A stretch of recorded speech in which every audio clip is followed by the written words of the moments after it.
King David was a good king for Israel. Even though he made mistakes, he still loved and followed God. However, as time went on, the kings became more and more evil, allowing sin into the land of Israel. This brought God's judgment on them. King Nebuchadnezzar of Babylon attacked Israel, and he took many people prisoners. Among these prisoners were 4 friends. Their names are told to us as Daniel, Hananiah, Mishael, and Azariah.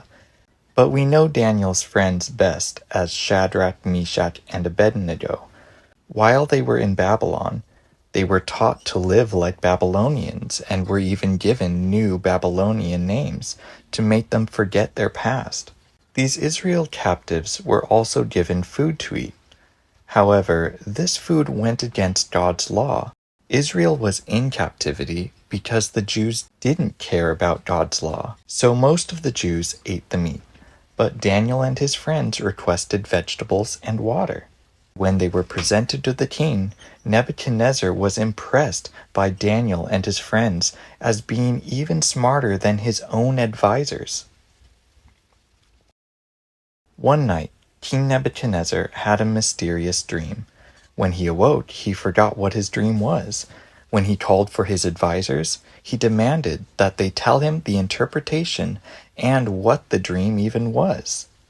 Because no one knows what we dream or think about, these men were not able to meet their king's demands.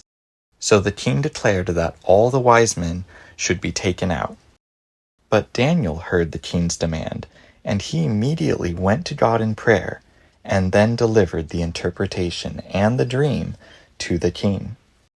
The king had dreamed of a statue made of various materials: a gold head, chest and arms of silver, belly and thighs of brass, legs of iron, and a mixture of iron and clay for the feet. Each part of the statue was made of something less valuable than above. These represented the great kingdoms that would rule the earth. Gold represented Nebuchadnezzar as Babylon, the greatest nation. But at the end of the dream, a large stone would smash into the statue, breaking it into smithereens. No matter how strong any kingdom may be, God is in control. He is more powerful than any king. The idea of being the greatest kingdom got to Nebuchadnezzar's head. He was proud, and he forgot about God destroying the kingdoms and only focused on himself. He made a golden statue of himself and commanded that everyone in the kingdom bow down at it whenever the trumpets played. Some nobles noticed that Daniel's 3 friends did not bow down, and they told the king. The king was, of course, outraged and demanded these men give him an answer. Shadrach, Meshach, and Abednego declared that they would only worship God, no matter what they would face.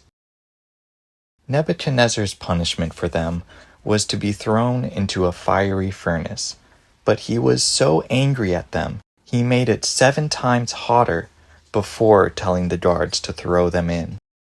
But when Nebuchadnezzar looked into the furnace, he saw there were 4 men, not 3. The 4th man appeared as the Son of God.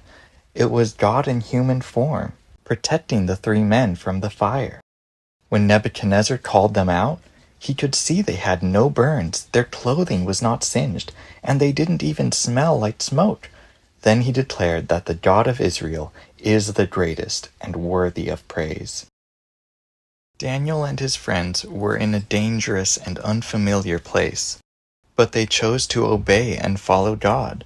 It's not always easy, but they knew it was the right thing to do.